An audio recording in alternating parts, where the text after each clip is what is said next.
महाविशेष अशी सिद्धी प्राप्त झाली, पण एवढं सगळं असून सुद्धा त्यांचं मन प्रसन्न नव्हतं, त्यांचं मन शांत नव्हतं, संतुष्ट नव्हतं. कारण अजूनही मुद्गल पुराणाची प्राप्ती त्यांना झाली नव्हती. त्यावेळेस मुद्गल पुराण कुठेच उपलब्ध नव्हतं, ते त्यांना मिळत नव्हतं. आणि त्यामुळे व्याकुळ अंतःकरणाने पुन्हा त्यांनी साक्षात गणेशाला साकडं घातलं.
मोरगावच्या मंदिरात आला. त्या गणेश योगेंद्रांची आज्ञा घेऊन पूजा करून तिथे बसून एक ग्रंथ वाचू लागला. गणेश योगेंद्र उत्सुकतेने तो ऐकू लागले, कारण त्यांनी असा ग्रंथ पूर्वी कधीच ऐकला नव्हता. उत्सुकतेने त्या तेजस्वी ब्राह्मणाला त्यांनी विचारलं, हा कोणता ग्रंथ आहे, मला कृपा करून सांगाल का महाराज, कारण मी यापूर्वी हा ग्रंथ कधीच ऐकला नाही. त्यावर तो तेजस्वी ब्राह्मण म्हणाला, धुंडीराज असं त्या ब्राह्मणाचं नाव होतं. तो धुंडीराज म्हणाला, हा मुद्गल पुराणाचा पहिला खंड आहे. मी या ग्रंथाचं नित्य नेमाने वाचन करत असतो. खरं तर गणेशाचे जे एकनिष्ठ भक्त आहेत त्यांच्या नित्य वाचनात हा ग्रंथ असतोच. ते ऐकून गणेश योगेंद्र प्रफुल्लित झाले, आनंदित झाले, कारण ज्या मुद्गल पुराणाची ते इतकी वर्ष वाट पाहत होते त्याचा प्रथम खंड घेऊन तो धुंडीराज साक्षात त्यांच्या मंदिरात अवतीर्ण झाला होता. त्यांनी त्या धुंडीराजाला विनंती केली, महाराज कृपा करून मला हा ग्रंथ द्याल का? तो धुंडीराज त्यावर म्हणाला, क्षमस्व, सध्या मी यात्रा करतोय, त्यामुळे माझ्याकडे या ग्रंथाचा एकच खंडार्थ आहे. पण हा खंड मी तुम्हाला देतो, तुम्ही तो उतरवून घ्या आणि पुढच्या चतुर्थीला मी दुसरा खंड तुम्हाला आणून देईन. असं करता करता प्रत्येक चतुर्थीला तो धुंडीराज येत असेल, मुद्गल पुराणाचा एक खंड गणेश योगेंद्रांना देत असेल, ते तो उतरवून घेत असत. असं करत करत 8 खंड लिहून पूर्ण झाले सुद्धा, आणि 9वा खंड चतुर्थीच्या आधीच्या नवमीलाच पूर्ण झाला. आणि दर महिन्याला चतुर्थीला येणारा तो धुंडीराज दशमीलाच हजर झाला. जणू काही त्यांना अंतर्ज्ञानाने कळलं होतं की यांचं मुद्गल पुराण लिहून पूर्ण झाले. गणेश योगेंद्रांनी धुंडीराजाला विचारलं, महाराज तुमच्या नियमात काही बदल झालाय का, कारण तुम्ही चतुर्थीला याच्याऐवजी दशमीला झालात. त्यावर त्यांनी उत्तर दिलं की माझे एक आप्त याच गावात राहतात, त्यांना भेटण्यासाठी म्हणून आलो होतो आणि तसाच तुमच्याकडेही आलो. गणेश योगेंद्रांनी इच्छा सोडला नाही. ते म्हणाले, तुमच्यासारख्या थोर गणेश भक्ताचे आप्त या गावात राहतात आणि मला त्यांच्याबद्दल माहिती देखील नाही. कृपा करून माझी त्यांच्याशी गाठ भेट घालून द्यावी, ओळख करून द्यावी. मग मात्र त्या तेजस्वी ब्राह्मणाने आपलं खरं रूप दाखवलं. परमसुंदर रूप तुंदिल रक्त पंकज कांती कोमल असे साक्षात गजानन त्यांच्या समोर प्रकट झाले. हे मुद्गल पुराण गणेश योगेंद्रांना मिळावं म्हणून एका ब्राह्मणाच्या रूपात दर चतुर्थीला येऊन साक्षात गजाननानेच ते मुद्गल पुराणाचं ज्ञान गणेश योगेंद्रांना दिलं. आणि हा इतका अनमोल आणि प्राचीन ग्रंथ लंबोदरानंद स्वामींमुळे आपल्यालाही उपलब्ध आहे, आपल्याकडेही आहे. आपल्या उत्सवातल्या दररोजच्या प्रवचनामध्ये त्या ग्रंथाच्या थोड्याशा भागाचं वाचन केलं जातं. पुढे मग गणेशाने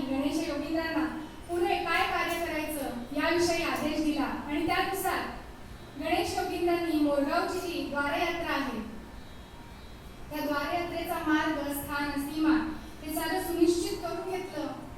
तिथल्या मंदिराचा जीर्णोद्धार केला. मुद्गल पुराणावर सविस्तर असं भाष्य दिलं. आपल्या 150व्या उत्सवानिमित्त केलेल्या संकल्पाप्रमाणे काही भक्तांनी मोरगावची द्वारयात्रा केली असेलही किंवा यापुढे करणार असतीलच. त्याच मोरगावी जाऊन परमहंस परिव्राजकाचार्य लंबोदरानंद स्वामींनी गायेश दीक्षा घेतली आणि तीच परंपरा इथे कनकेश्वर सारख्या ठिकाणी येऊन रुजवली, जी गेले 150 वर्ष अव्याहतपणे चालू आहे. आणि त्याच परंपरेचा 150व्या उत्सवानंतरचा हा महत्त्वाचा टप्पा आज सुरू होतोय. त्याची नांदी आज होतीये. म्हणून करू प्रथम नमन वंदू देव गजानन. आणि हे नमन, आता यामध्ये नमन हा शब्द वापरलाय. नमन या शब्दाच्या धातूचा जर विचार केला तर नमा म्हणजे वाकणे, झुकणे किंवा नमणे. पण इथे ट्रम्पनी इराणला नमवलं किंवा इराणनी ट्रम्पला नमवलं किंवा दोघांनी इस्रायलला नमवलं असा अर्थ नाही बरं का. गोपाल कृष्ण महाराज त्या परब्रह्म परमात्म्यासमोर आपण शरण आलो आहोत, नतमस्तक आलो आहोत असा भाव ठेवून केलं जातं ते नमन, तो खरा नमस्कार. बाह्य क्रियेचा जर विचार केला तर नुसतीच एक बाह्य क्रिया आपल्याला दिसते आणि त्याच्यातही मग विविध पद्धती दिसतात. पण करू प्रथम नमन वंदू देव गजानन यामध्ये बाह्य क्रियेपेक्षा अंतर्मनात होणाऱ्या क्रियेला जास्त महत्त्व आहे. कारण नमस्कार करताना जर अहंकारी भावनेने मीपणा असलेल्या मनाने जर नमस्कार केला तर त्या नमस्काराला काही अर्थ उरत नाही. आणि हा जो अहंकार आहे, मीपणा आहे, हा भल्याभल्याला सांभाळता येत नाही. समर्थ रामदासांनी म्हटलंय, जेणे मक्षिका भक्षिली जाणिवेची, जेणे मक्षिका भक्षिली जाणिवेची, तया भोजनाची रुची प्राप्त कैसी, अहं भावजा मानसीचा विरेना, अहं भावजा मानसीचा विरेना, तया ज्ञान हे अन्नकोटी जिरेना. जय जय रघुवीर समर्थ. अहंकार मनात ठेवून केलेला जो नमस्कार आहे त्यामध्ये तो नुसता बाह्य उपचार होतो. खराखुरा नमस्कार, खराखुरा नमन होत नाही. उत्सवामध्ये सुरुवातीला एवढ्या 750 पायऱ्या चढून डोंगर चढून आपण वर येतो. आल्या पटकन पायावर पाणी घेऊन आपण देवासमोर उभे राहून हात जोडतो. नंतर मग उत्सवातल्या दररोजच्या आपल्या कार्यक्रमांप्रमाणे, दिनचर्येप्रमाणे पुन्हा पुन्हा देवाला नमन केलं जातंच, वंदन केलं जातंच. पुन्हा उत्सवाच्या सांगतेच्या दिवशी, समारोपाच्या दिवशी डोंगरावरून घरी परत जाताना पुन्हा आपण देवासमोर हात जोडून उभे असतो. पहिल्या दिवशीच्या आणि शेवटच्या दिवशीच्या नमस्कार करताना जी आपल्या मनाची स्थिती असते त्यात खूप अंतर पडलेलं असतं. हे ज्याचं त्याला जाणवतं आणि या जाणीवेतनं जो केला जातो तोच खरा नमस्कार. ही नमनभक्ती, या नमनभक्तीबद्दल समर्थ रामदासांनी म्हटलंय की नमस्कारासारखं दुसरं सोपं काही नाही. आचरणात आणण्यासाठी नमस्कार एवढं सोपं साधन नाही, कारण नमस्काराला काहीच लागत नाही. नमस्कारे वेचावे न लगे, नमस्कारे कष्टावे न लगे, नमस्कारे काहीच न लगे, नमस्कारास काहीच न लगे, उपकरण सामग्री. जय जय रघुवीर समर्थ. नमस्कारासाठी कुठलाही खर्च येत नाही, कसले कष्ट पडत नाही, कुठल्याही प्रकारचं साधन, सिद्धता, उपकरण काहीच लागत नाही. म्हणून करायला अतिशय सोपा असा तो नमस्कार, आणि तो इतका सोपा असलेला नमस्कार मनोभावे करावा. आपण पूर्णपणे देवाला समर्पित होऊन करावा. आणि असा समर्पित भावनेने नमस्कार करताना एकदा त्या गजाननाच्या रूपाकडे डोळे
लाभ तोच बुद्धीचा मुलगा. त्यालाच अमललोचन असंही म्हटलेलं आहे. गणेशाचं वर्णन आपल्याच पदामध्ये अमललोचन असंही केलेलं आहे. अमललोचन म्हणजे ज्याची बुद्धी, ज्याची दृष्टी अमल किंवा निर्मल आहे, ज्याच्या दृष्टीत कुठल्याही प्रकारची मलिनता नाही असा तो. त्याच्या कृपा दृष्टीने आपली देखील दृष्टी, आपल्या दृष्टीतली मलिनता निघून जाते, मनातलं मळक दूर होतं आणि मग कार्यसिद्धीचा मार्ग आपोआपच सुकर होत जातो. नामदेव महाराज एकदा एका राजधानीमध्ये यात्रेसाठी गेले होते. तिथे त्याला एक चोर भेटला. त्याने काही नामदेव महाराजांचा उपदेश घेतला नाही, पण तरी देखील नामदेव महाराज त्याला म्हणाले, तू फक्त एकच कर, एक संपूर्ण दिवस फक्त खरं बोलायचं, खोटं बोलायचं नाही. त्या दिवशी रात्री तो चोर चोरी करण्यासाठी बाहेर पडला. त्यावेळी त्या नगरीचा जो राजा होता तो देखील वेश पालटून देखरेखीसाठी बाहेर पडला होता. त्याला हा चोर भेटला आणि राजाने विचारलं, कुठे निघाले? चोराने तर मान्य केलं होतं की मी खरं बोलीन, त्यामुळे त्याने सांगितलं मी चोरी करायला निघालेलो. राजाला आश्चर्य वाटलं. तो म्हणाला, मनोमन तो म्हणाला, आपण यांची परीक्षा घेऊया. आणि मग दोघांमध्ये असं ठरलं की राजाने गुप्तधनापर्यंत, खजिनापर्यंतचा मार्ग त्या चोराला दाखवायचा. चोरांनी तिथे जाऊन तो खजिना घ्यायचा आणि जे काही मिळेल ते अर्ध अर्ध दोघांनी वाटून घ्यायचं. त्याप्रमाणे गुप्त खजिनापर्यंत राजा त्याला घेऊन गेला. इथे एक पेटी होती, त्या पेटीमध्ये 3 हिरे होते. आता 3 हिरे दोघांत कसे वाटणार, म्हणून त्या चोरांनी फक्त 2च हिरे उचलले आणि तो बाहेर आला. त्यातला एक हिरा त्या राजाच्या हातावर ठेवला, दुसरा हिरा स्वतःकडे ठेवला आणि तो निघून गेला. राजा पुन्हा आश्चर्यचकित झाला की हा असा एवढा प्रामाणिक कोणता चोर आहे. त्याने लगेच प्रधानाला बोलवलं आणि त्यांना आदेश दिला की या नगरीतल्या, राजधानीतल्या सर्व चोरांना पकडून आण, कारण अशी चोरी झालेली आहे. सर्व चोरांना त्या प्रधानाने राजासमोर हजर केलं आणि चोरी कोणी केली असं विचारल्यावर पुन्हा हाच तो चोर स्वतःहून पुढे येऊन म्हणाला, मीच चोरी केली. पुन्हा राजा आश्चर्यचकित. त्या चोरी संबंधात त्याने आणखी विचारपूस केली आणि मग प्रधानाला म्हणाला की तू आज जाऊन ती पेटी घेऊन ये. तो प्रधान आत गेला, ती पेटी घेऊन आला आणि हळूच त्याने यायच्या आधी पेटी उघडून पाहिली, त्यात एकच हिरा होता. प्रधानाने विचार केला, अनायासे चोर पकडला गेलेलाच आहे, तेव्हा हा हिरा आपण आपल्या खिशात घालावा. त्याने तो हिरा आपल्याकडे ठेवला आणि बाहेर येऊन सांगितलं की पेटी रिकामी आहे. मग मात्र राजा संतापला, पण राजा काही बोलायच्या आधीच त्या चोरांनी पूर्ण त्या चोरीची हकीकत, डिटेल्ड इन्फॉर्मेशन सांगितली आणि मग स्वतःच्या वाटणीचा हिरा काढून ठेवला आणि त्या पेटीत 3 हिरे होते हेही सांगितलं. मग राजाने त्याच्याकडे असलेला हिरा काढून दाखवला आणि म्हणाला, मीच तो जो ज्याने तुला काल त्या खजिन्यापर्यंत वाट दाखवली. मग मात्र त्याने प्रधानाला तंबी दिली. त्याच्याकडून तो 3रा हिरा घेतला आणि तो म्हणाला, या चोराकडे बोलून म्हणाला की मी तुमच्यावर प्रसन्न झालोय, तुम्हीच आजपासून माझे प्रधान. हे ऐकल्यावर मात्र तो चोर ती प्रधानकी स्वीकारण्याऐवजी पळून जायला लागला आणि म्हणाला की नको महाराज, मला तुमची प्रधानकी नको. मी काल नामदेव महाराजांनी मला सांगितलं होतं की एक दिवस संपूर्ण तू खरं बोलायचं, खोटं बोलायचं नाही. तेवढी एकच गोष्ट मी ऐकली आणि मला आज प्रधानकी मिळते. तर जर खरंच त्यांनी सांगितलेल्या सर्व गोष्टी मी आचरणात आणल्या तर किती बरं चांगलं होईल. खरंच एकदा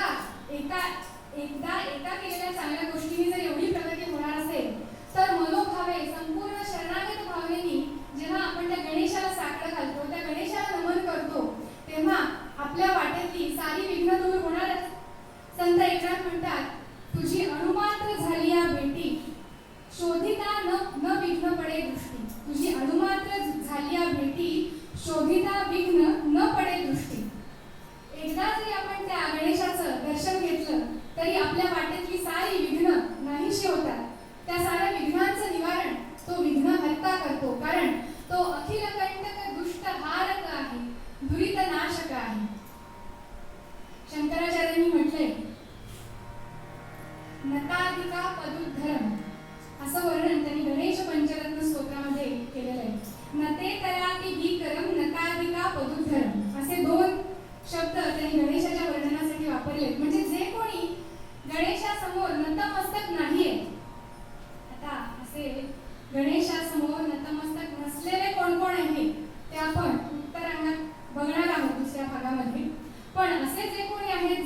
गणेशासमोर नतमस्तक नाहीत, त्यांच्यासाठी तो अतिशय भीतीदायक आहे, भयप्रद आहे.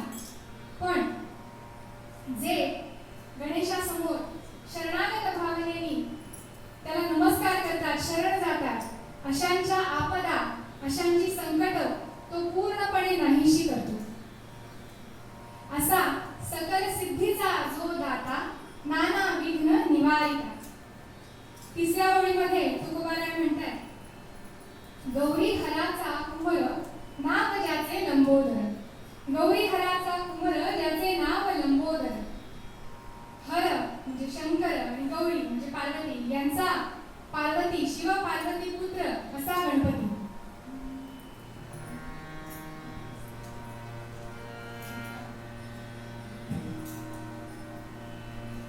शंकर सुत गणेश, शंकर सुत गणेश, शंकर सुत गणेश, विघ्नविनाश, विघ्नविनाश.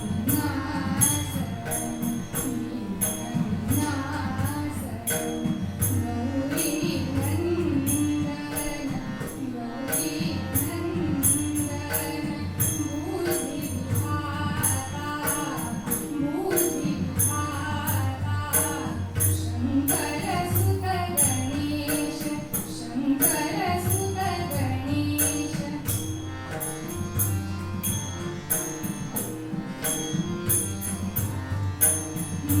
मंगलदायक, मंगलदायक,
गणेश पंचरत्न स्तोत्रामध्ये शंकर पार्वतीचा किंवा शंकराचा पुत्र असं वर्णन करताना आद्य शंकराचार्यांनी वेगवेगळी विशेषणं वापरली.